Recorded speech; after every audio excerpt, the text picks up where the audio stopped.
Hello, I'm coming out here with a quick businessy type video. I have to get somewhere, so I thought I'm going to test myself and see if I can do this video in one take with as few of edits as possible. I wanted to talk about some of the surprises that I've had when starting a business. And to back up, I first thought, how dare I come out here and make this video? Because am I considered somebody who has a business when I'm not making a profit yet? I've made a few $100s on my books that I sell. I've written some women's fiction books and I've sold a few copies, not a ton, but I consider myself embarking on a business because I've created those products to sell to people. And I've created my video planner that is coming out this summer. I cannot wait. I just get so excited even thinking about it. I have yet to reveal it, so stay tuned to this channel if you're curious what it looks like and to know some of my process of creating that planner. But that's not what this video is about.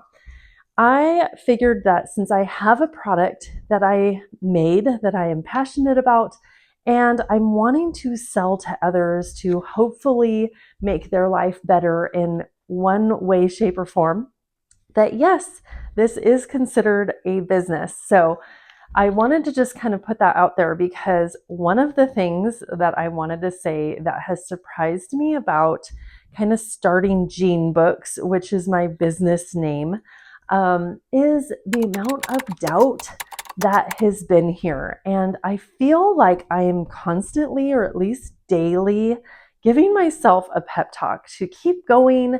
Stop doubting yourself. I have this vision. I have what I want to sell. I know what I'm doing as far as planning and moving ahead. I've put a lot of time and thought and energy and effort into this. So I want to kind of forward think and have a forward thinking mind instead of being held back by doubt. But that kind of like negativity has surprised me in this whole process.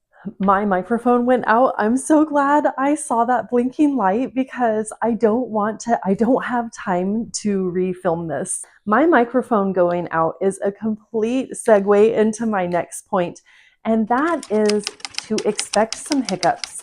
That if you're doing some business things, expect it not to be this nice smooth road that's going up and that will get you to your place without having to kind of stop and think and be like, what is going on at this point? I've had so many hiccups in this process, especially surrounding like my website and trying to figure out Shopify and everything. Some people that I've hired along the way haven't really come through, and then I'm like, okay, plan B on that. So make sure that you have lots of plan Bs because I've definitely had to resort to them and just kind of veer off to another road. These hiccups, I feel like are tests, and I feel like our resilience is definitely tested when we're doing some kind of business venture. You're going to be tested to see kind of how strong you are and how much you want that business. This isn't to scare you. It's really to just say that we can't create the business in one day, right? We can't usually create a product in one day, but we can if we stay at it day after day. And I feel like that's where the resilience comes in. That's where kind of your love of doing the thing, your passion for doing the thing comes in, because we can't always rely on motivation, I guess, when we're tired, when we don't really feel like it. But if we like doing it, that resilience gets stronger and stronger.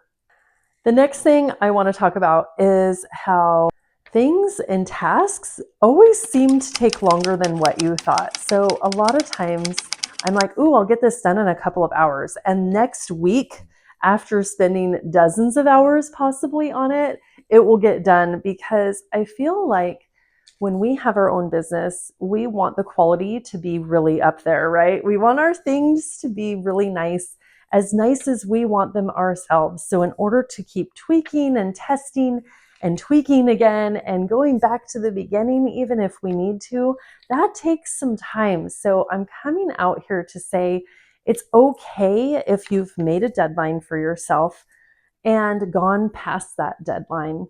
Speaking of deadlines, that brings me to my next point is that I feel like though we're making our own deadlines and so we hold ourselves accountable, sometimes that accountability isn't as up there as like if you had a work project other people are counting on you for and that you're like, well, I have to get this done because it's my work.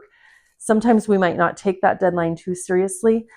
But I've found that by having the deadlines, I get things done quicker or at least more at a steady pace instead of just waiting until the end or that date kind of just continuing on and getting pushed out there. You know how you feel when you're packing for a trip and you also want to clean the house and you're like, well, I only have tonight to do all of that stuff. So because tomorrow we're leaving, like that's the deadline, you do somehow manage to get all of that stuff done. You get the floors cleaned, you get all those little jackets and sunscreens and everything that you need to get packed.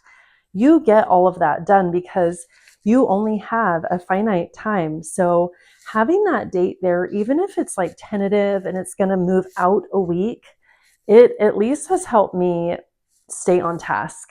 The last thing I want to say might sound negative, but hear me out. Nobody else, unless you have a partner who is in it like you are, nobody else is going to be as invested in your business as you are. And I found this out throughout the way. I've asked for some people to help me and they haven't always done it. And I was at first like a little disappointed about this. And I'm like, gosh, I just want them to. And then I thought, this is my project. This is my business that I'm starting. And it's my passion. It was kind of my calling, not necessarily theirs. So that is not their fault. And I've found that over time, what this has made me do is learn every step of the process, learn every department, if you will, like the accounting part of it, the hiring part of it, the vetting the person who's helping you. Maybe you're learning some new software programs, and instead of having a website developer because you don't want that expense or they're going to take a month or something, you want it done next week, maybe you're learning that process. There is so much power in learning every step of the way, because even down the line, if you end up hiring out and having somebody else do that task, you know it more intimately because you've been through every little detail. So I want to let you know this because let's say you have some family members who are like all excited about it with you in the beginning, and then they kind of get onto other projects and you're like, well, gosh, you should be spending time on this. How come you're not helping me more? I've thought that way a few times and I've backed up and I thought, this is my thing. I'm the one who's super excited about this. I don't need to try and make them feel as excited as I am because that might not even happen. That's it. That's all I wanted to come out and tell you. I hope you're following my journey. I'm having a really fun time taking you along the process. I know I haven't shown you a lot of the behind the scenes, partly because in making my planner, it's been a lot of me sitting at the computer, and I've said that before, but it was a little bit going to be the same thing over and over and over again. So I'll show you a little bit more of that when I reveal the planner, which is going to be early July. So excited, and I'm so glad you're here, and I hope you come back for the next video. Bye.